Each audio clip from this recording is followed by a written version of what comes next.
काक्रोश जनता पार्टीचे अध्यक्ष अभिजित दिपके यांनी 15 ऑगस्ट पासून आपल्या गावातून संतूक पिपरी या गावातून स्कूल ठीक करो अभियान चालू केलेलं आहे आणि मी त्यांच्या गावी आहे। सध्या तुम्ही बघू शकता की CJP आणि जनता पार्टीचे अभिजित दिपके आहेत, त्यांचं एक गाव आहे आणि आपण पाहू शकता की ती जिल्हा परिषदेची शाळा आहे आणि या जिल्हा परिषद शाळेत त्यांनी 15 ऑगस्ट रोजी इथं आले होते आणि इथं कुठेतरी समजा शाळेमध्ये खिडक्या तुटलेल्या, तसेच विद्यार्थ्यांना बेंच नव्हते, तसेच शौचालयाची साफसफाई नव्हती, तसेच परिसर सुद्धा स्वच्छ नसल्याचे त्यांनी सांगितलं होतं आणि प्रशासनाला धारे उधरलं होतं। आपण आज पाहू शकता की ही शाळेत आता स्वच्छता करण्यात आलेली आहे। आपण पाहू शकता की हे जे खिडक्या आहेत आता दुरुस्ती करण्यात आलेल्या आहेत आणि जे विद्यार्थी या शाळेत बसणार होते त्यामध्ये कुठेतरी आता बेंचची व्यवस्था करण्यात आलेली आहे। आपण पाहू शकता की आता या शाळेमध्ये बेंच वगैरे लावण्यात आलेले आहेत, लाइटिंगची व्यवस्था तसेच फॅनची व्यवस्था करण्यात आलेली आहे आणि जे पिण्याच्या पाण्याची व्यवस्था तसेच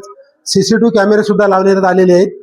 आपण पाहू शकता की हे जे विद्यार्थी तेव्हा खाली बसले होते आता कुठेतरी ते टेबलावर बसलेले आहेत आणि अभ्यास करत आहेत। एकंदरीत आपण जर बघितलं तर जिल्हा परिषदची शाळेची अत्यंत दयनीय अवस्था कुठेतरी ठिकठिकाणी पाहायला मिळते।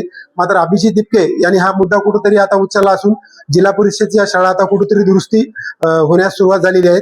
आता आपण माझ्यासोबत या शाळेचे मुख्याध्यापक आहेत।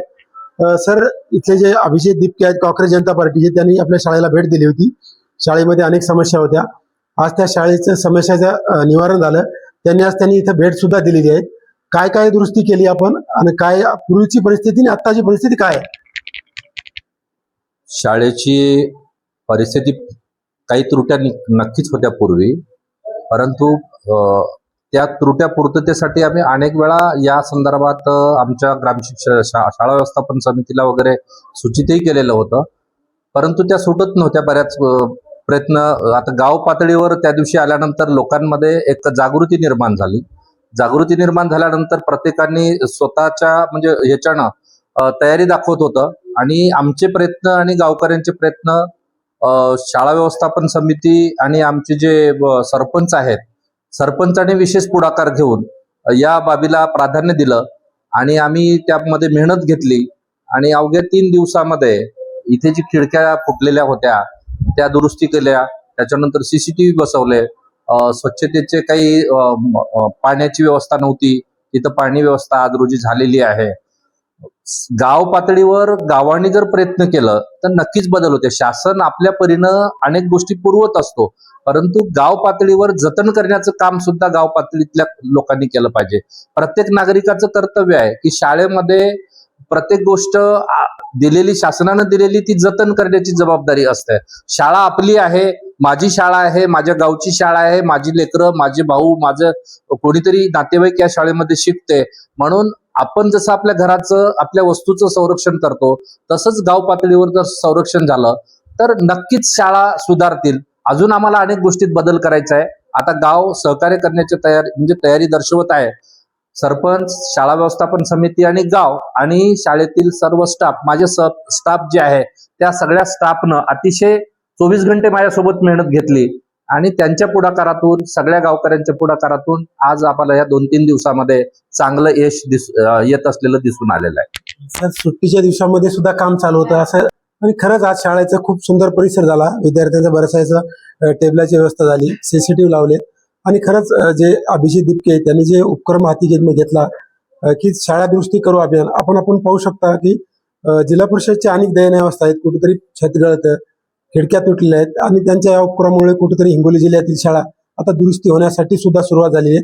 तुम्ही एक मुख्याध्यापक आहेत, कसं बघता सर याच्याकडे? आमच्या सुट्टीचा विषय जो आहे तो सुट्टी गावकऱ्यांनी जर आम्हाला साथ दिली तर आम्हाला सुट्टीचं आमचं काही फार महत्व वाटत नाही।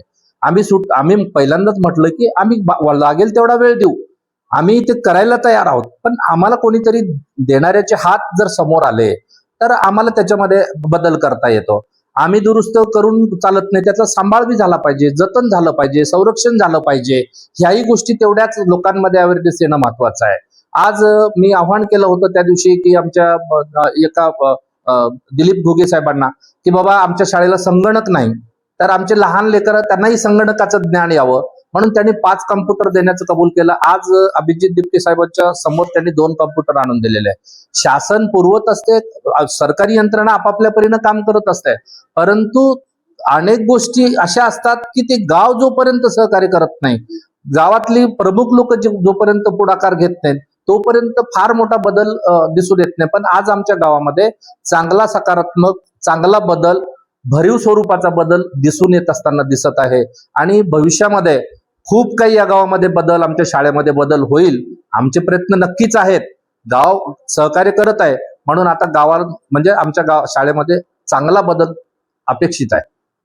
नक्कीच आपण पाहिलं जे काँग्रेस जनता पार्टीचे अध्यक्ष आहेत अभिजित दिपके यांनी शाळा सुधारो किंवा शाळा दुरुस्ती करू अभियान जे राबवलं आहे, त्याच्यामुळे आज जिल्हा परिषदेच्या शाळा जी दैन्यावस्था झाली ती आता कुठेतरी सुधारत आहेत. आणि त्यांनी सुरुवात थेट आपल्या गावातूनच केली आहे. आपण बघितलं होतं की जे इथली जी शाळा आहे सुरुवातीला कशी होती आणि आता कशी झाली आहे. विशेष म्हणजे शासन जरी शाळेला अनुदान तसे देत असलं तरी गावकऱ्यांचा सहभाग महत्वाचा असते. त्यासाठी कुठेतरी गावकऱ्यांनी सुद्धा वाटा उचलला तर नक्कीच आपली गावाची शाळा सुंदर आणि शाळा होईल आणि जिल्हा परिषदेची शाळा सुद्धा कुठं आता चांगली होईल हे कुठं आता आपल्याला पाहायला मिळणार आहे. फारुख शेख, लोकमत.com, हिंगोली.